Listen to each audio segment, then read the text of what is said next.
to win both an NFC and an AFC championship game. You know, John, we were talking about this, about, Deshaun Watson.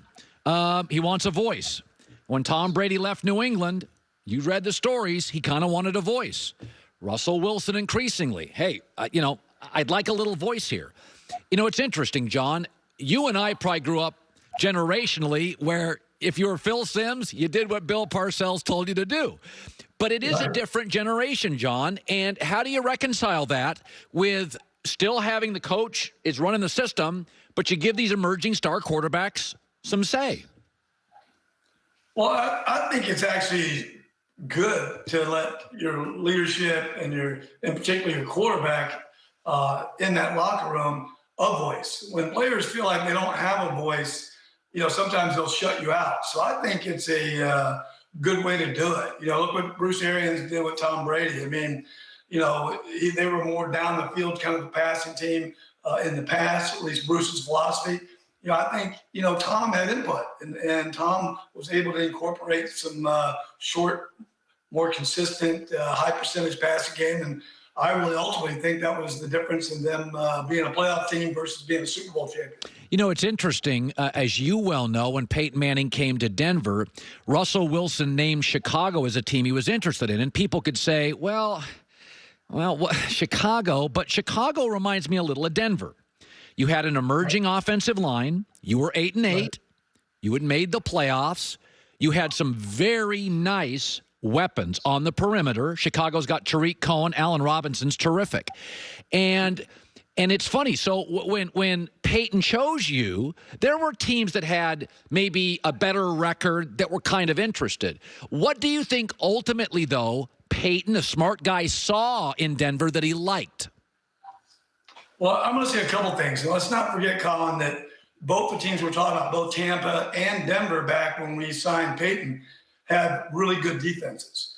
And whenever you have a quarterback, they understand, look, I can kind of have real input and can control what we do on offense, but I got to make sure wherever I'm going, whether it's the defensive coordinator or the head coach, that defense is pretty squared away. And I think, much the same happened with Tom when he was selecting Tampa Bay, and also Peyton as he selected, Denver back, when we signed him. So I think, sometimes that gets lost, but I do think that plays a big role in the decision-making, whenever these guys, whether it's a Russell Wilson, and I think Russell sees that in in Chicago as a really good defense. John Fox joining us.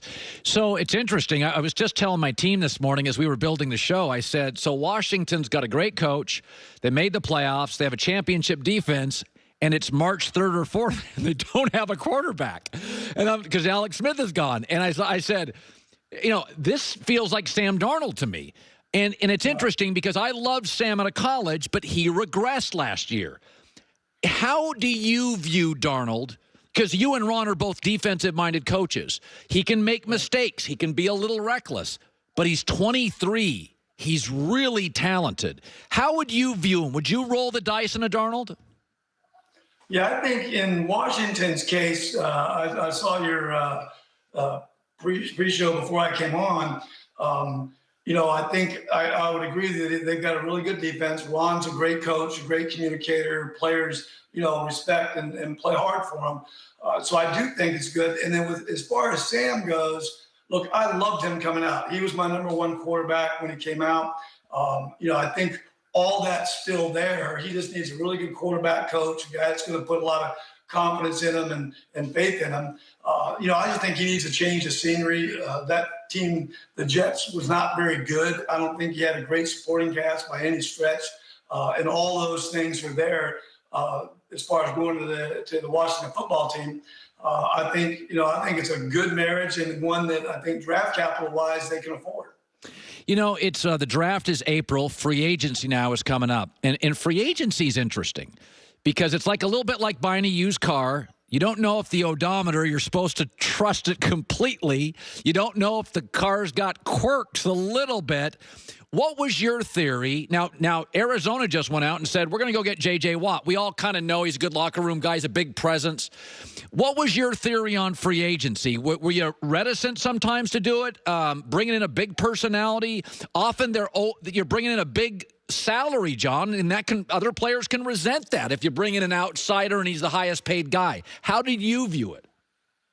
Well, I always kind of looked more for the middle of the road type of guy. I mean, we picked up, Marlon McCree, who ended up being a starting safety. Heck, we picked up Jake Delhomme for a small contract, that took us to a Super Bowl early on in Carolina. But year two, we were able to go out and get Stephen Davis, Ricky Prohl, and Jake Delhomme, and that kicked us from a 7-9 team into a Super Bowl team.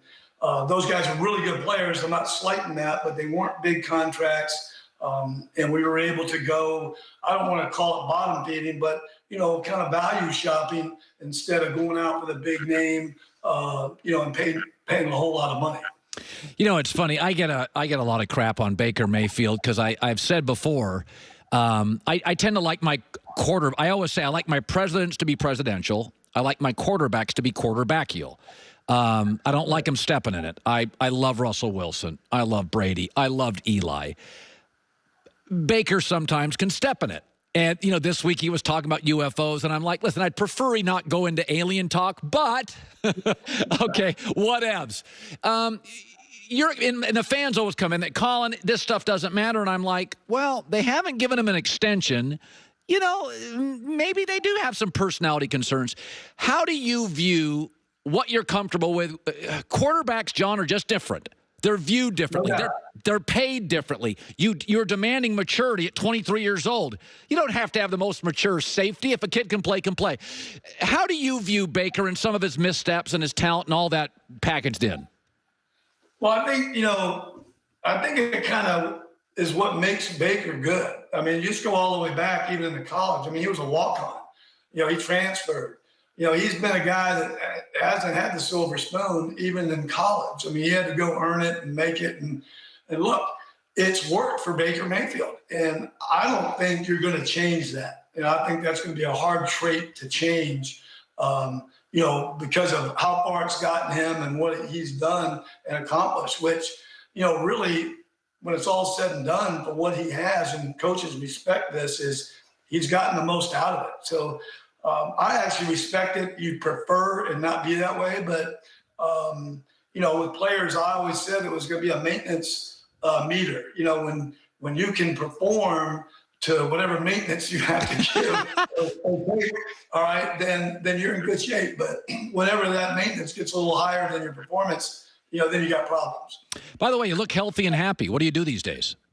Well, I'm down here in Marco Island, Florida, and when I get done with this interview, I'm going to be taking a little boat ride and enjoying my family and my beautiful time in the sun here. That's a good life. That is a good life. You look great, John. Thank you so much for coming on the show. It was my pleasure, Colin. Great to see you, man. All right, John Fox.